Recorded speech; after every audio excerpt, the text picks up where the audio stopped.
Hello, स्वागत है आप सभी का एडुकुल के ऑफिशियल यूट्यूब चैनल जिसका नाम है एडुकुल कॉम्पिटिटिव विंग। मैं वेंकटेश कुमार, आपका मैथ्स मेंटर। देखो मेरे पीछे एक बड़ा बेहतरीन सा सवाल है। ये सवाल है उस सीरीज का जो सीरीज अभी हम कर रहे हैं, best question with best solution का। ठीक है, देखो ये क्वेश्चन है परसेंटेज का, इलेक्शन से रिलेटेड क्वेश्चन है जो सीजीएल 2024 में पूछा हुआ है, रिसेंट पेपर में पूछा हुआ है। आजकल इलेक्शन से रिलेटेड क्वेश्चन बहुत ज्यादा पूछे जा रहे हैं, तो मैंने सोचा क्यों ना इलेक्शन से रिलेटेड एक क्वेश्चन हम डिस्कस कर देते हैं। और मेरी नजर पड़ गई इस बेहतरीन सवाल पे।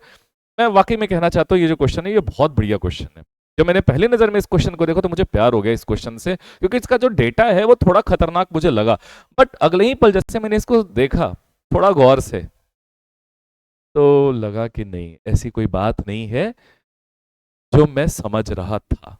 ये बात तो कुछ और निकली। तुम देखना चाहोगे क्या बात निकली? मैं पहले क्वेश्चन समझा देता हूँ। क्वेश्चन समझाने के पहले मैं तुम्हें कहना चाहूंगा कि यार लाइक कर देना यार, वीडियो देखने के बाद, अभी मत करना। हो सकता है मैं अच्छा ना बताऊं, लेकिन अगर तुम्हें लगता है कि वाकई में मैंने इसका सॉल्यूशन बहुत अच्छे तरीके से करा है, तो इस वीडियो को प्लीज लाइक कर दो। और चैनल को अगर अभी तक सब्सक्राइब नहीं किए हो तो सब्सक्राइब कर दो। ठीक है, ये कर दो आप। चलो, तो मैं आगे बढ़ता हूं। मैं क्वेश्चन पहले समझा देता हूँ। क्वेश्चन ये कहना चाहता है कि एक चुनाव है जिसमें से y% लोगों ने वोट नहीं डाले हैं। जितना भी वोट पड़ा उसमें से 10% जो है वो अवैध हो गया है, इनवैलिड हो गया है। और जो बच गया उसे दो जनों में बांट दिया गया। कुछ वोट ए के झोली में यानी कि जीतने वाले की झोली में, बाकी जो वोट बचा वो हारने वाले की झोली में गया। और जीतने वाले को मिला है 59.375% वोट, और बाकी जो वोट है वो हारने वाले को मिला होगा। और हार जीत इतने वोट से हुआ है। तो अच्छा, एक डेटा और दिया हुआ है कि टोटल 16,000 लोगों का नाम उसमें दर्ज था। मतलब इतने लोग उस गांव में या उस शहर में या जहां भी वोट पड़ रहा था वहां इतने लोगों का नाम दर्ज था कि भैया इतने लोग इलेक्शन में भागने लायक है। भले ही बात यह है कि y% लोग नहीं वोट डाले, लेकिन नाम कितने लोगों का था? इतने लोगों का नाम था। आपको बस यही बताना है कि y की वैल्यू क्या है। चलो शुरू करते हैं इस सवाल को। देखो पहला तो यह है कि भैया 16,000 लोगों का नाम दर्ज था, जिसमें से y% लोग वोट डालने नहीं गए, तो कितने गए होंगे? अच्छा, ये y की जगह 20 होता तो तुम नहीं कहते कि ठीक है सर 20% वोट डालने नहीं गए, इसका मतलब है कि 80% वोट डालने गए होंगे। 80% कैसे आएगा? 100 माइनस 20 करके। उसी तरीके से y% अगर नहीं डालेंगे तो वोट कितना पड़ा होगा? 100 माइनस y%, परसेंट का साइन हटा तो 100 नीचे, इतने वोट पड़े। अब जो वोट पड़े उसमें से 10% हो गए इनवैलिड। 10% को फिर मान्यता नहीं मिलेगा। तो बताओ वैलिड वोट कितना? अगेन 100 में से 10 घटा दो तो 90%। जब 10% वोट इनवैलिड हो जाए तो 90% वोट वैलिड होंगे। 90% मतलब 90/100, बोले तो 9/10, इतने वोट हो गए वैलिड। अब जो वैलिड वोट बचा, आगे कहता है कि एक को मिला है 59.375%। एक आदमी को अगर इतना वोट मिला तो दूसरे को कितना मिला होगा वो निकालने के लिए तो 100 में से घटा दो। क्यों 100 में से घटाया? क्योंकि काउंटिंग हमेशा वैलिड वोट की होती है, और वैलिड वोट अपने आप में 100% होता है। चाहे 5,000 ही वोट पड़े हो, चाहे 50,000 वोट पड़ा होगा, वो रहेगा अपने आप में 100%।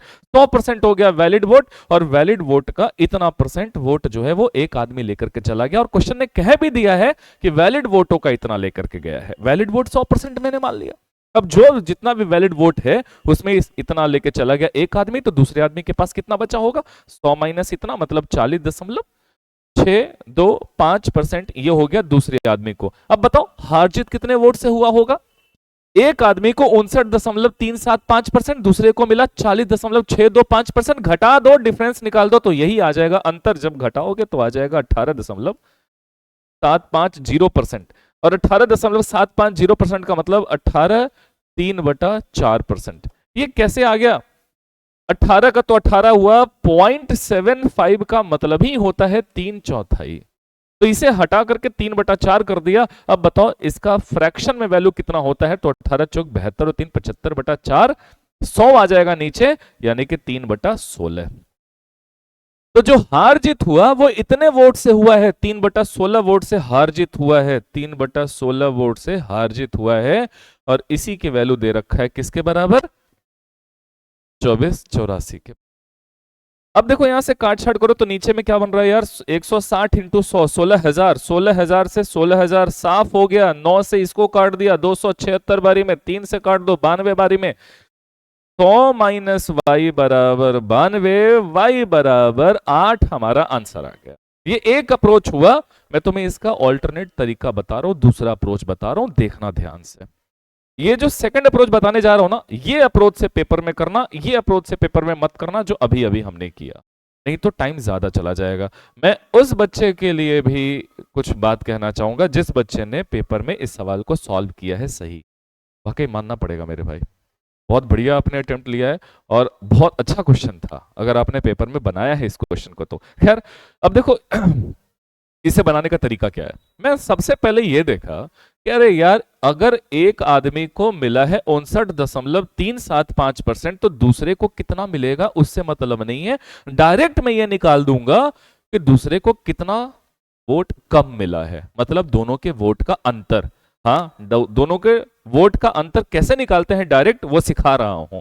अगर टोटल वैलिड वोट 100% है कहीं भी, एक आदमी को अगर 59% वोट मिल जाए, दूसरे को कितना मिला वो मत निकालो, डायरेक्ट ये निकाल लोगे कि अंतर कितने का हुआ। वो सिखा रहा हूं, वो सिखाने वो तरीका ये है कि ठीक है एक को 59% मिला, इसका डबल कर देते हैं, 59 का डबल 118।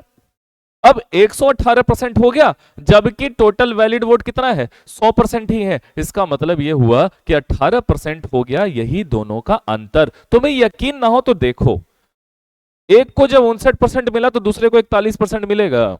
अब बताओ हार जीत कितने से हुआ, 18 से हुआ कि नहीं हुआ। तो हम क्यों दूसरे का निकाले फिर घटाएं, या दो बार घटाना पड़ेगा, एक बार तो 100 में से इसको घटाना पड़ेगा और उसके बाद इसमें से इसको घटाना पड़ेगा। तो बेहतर है कि हम एक ही बार घटाएं। वो भी कैसे, पहले इसको गुणा कर दे 2 से और बाकी इसमें से उसको घटा दे, हमारा डिफरेंस आ जाएगा।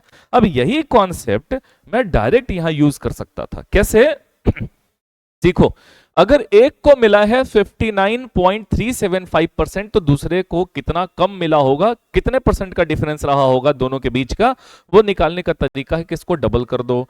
जैसे इसको डबल करोगे आ जाएगा 118.750, तो 118.750% आ गया, जिसमें से 100% तो वैलिड वोट है, तो बाकी बच गया कितना, तो बाकी बच गया 18.75%। यही आ गया अंतर। वो जो डायरेक्ट हम पहले वो निकाल करके घटा रहे थे, अब डायरेक्ट आ गया 18.75% का आ गया अंतर, जो कि किसके बराबर, 3/16 के बराबर। जी 3/16 के बराबर आ गया। ये 3/16 क्या है, ये हार जीत का अंतर है, जो कि किसके बराबर है, तो 3/16 वो 2484 के बराबर है। 3 से इसको काट दो, 828 आएगा। एक यूनिट की वैल्यू आ गई 828 इंटू 16, और पता है एक यूनिट क्या आया है, ये जो भी निकल रहा था 3/16 वो किसका, ये था हार जीत का अंतर। किसका, तो वैलिड वोट का। ये आ रहा था ना, लिखा भी था कि वैलिड वोट का इतना परसेंट उसको मिला है, तो ये वैलिड वोट का इतना है। तो भैया एक जो आया है, ये आया है वैलिड वोट की गिनती, वैलिड वोट की गिनती। और हमें तो पता है कि वैलिड वोट किसके बराबर है, 90% के बराबर है, मतलब 9 यूनिट के बराबर ये है। तो 10 यूनिट की वैल्यू, 10 यूनिट मतलब तो कैसे, फिर से सुनो, ऐसा कहा ना यहाँ पे 10% वोट जो है वो अवैध घोषित हो गए, मतलब 100 में से 10 अवैध, तो वैध कितना, 90 हो गया वैलिड वोट, और 100 हो गया इतना वोट पड़ा गया। इसको रेशियो में करोगे तो तुम कह सकते हो कि 9 हो गया वैलिड वोट और 10 हो गया डाले गए वोटों की संख्या। 10 जो वैल्यू है किसके बराबर आएगी, वैलिड वोट मतलब डाले गए वोटों की संख्या। तो यहां से तुम ये काम कर सकते हो कि ये किसके बराबर है, ये वैल्यू 9 के बराबर है, और डाले गए वोटों की संख्या चाहिए तो 10 से गुणा कर दो। 9 से इसको काट दो, ये कटेगा 92 बारी में, और यहां से आ जाएगा जितने वोट पड़े वो किसके बराबर, 160 गुना 92 के बराबर। तो 10 से गुणा कर लिया, 160 गुना 92 के बराबर, ये हो गए डाले गए मत, डाले गए मत। अच्छा कुल मत कितने था, तो कुल मत था 16,000। अच्छा 16,000 को क्या ऐसा लिखना उचित नहीं होगा, 160 गुने 100, 16,000। अब हमें ये बता दो कितने का अंतर आ गया मेरे भाई, तो अंतर आ गया कितने का, 8 का आया कि नहीं आया, 8% का अंतर आया कि नहीं आया। ऐसे भी तुम देख सकते हो 100 माइनस ये करके 8, तो अंतर जो आएगा तुम चाहो तो इसकी वैल्यू निकालो, फिर उसके बाद घटा करके फिर उसको परसेंटेज में लो, गुना 100 करके काट छाट करो तो भी तुम्हारा आंसर यही आएगा। मैंने डायरेक्ट ये चीज कर दिया। कभी भी ऐसा आ जाए लोग तुमसे पूछे कि भैया बताओ कि कितने परसेंट की कमी आई, कितना परसेंट कम वोट पड़े, तो सीधा सीधा देख लो कि सर 160 गुने 100 था लेकिन पड़ा 160 गुने 92 ही, कितना कम पड़ा, 8 कम पड़ा, यानी कि 8% कम वोट पड़े हैं। सीधा आंसर है। नहीं तो तुम करते रहो जैसे करते हो। ठीक है, उम्मीद है तुम्हें ये सोल्यूशन समझ में आ गया होगा। अगर ये वीडियो पसंद आया है तो लाइक कर दो, और तुम्हारे लिए ये क्वेश्चन तो बनता है बॉस। अब ये क्वेश्चन मैंने खुद से क्रिएट किया है तुम लोगों के लिए, पिछले वाले क्वेश्चन को देखते हुए इस क्वेश्चन का अप्रोच तुम बनाओगे और इसका जो आंसर है वो कमेंट सेक्शन में जाकर के पोस्ट करोगे। मैं उम्मीद करूंगा कोई बच्चा इसे बनाए और कमेंट सेक्शन में हमें इसका आंसर देखने को मिलेगा। Well that's all for today. हम फिर मिलते हैं अगली वीडियो में, तब तक के लिए bye bye and keep learning.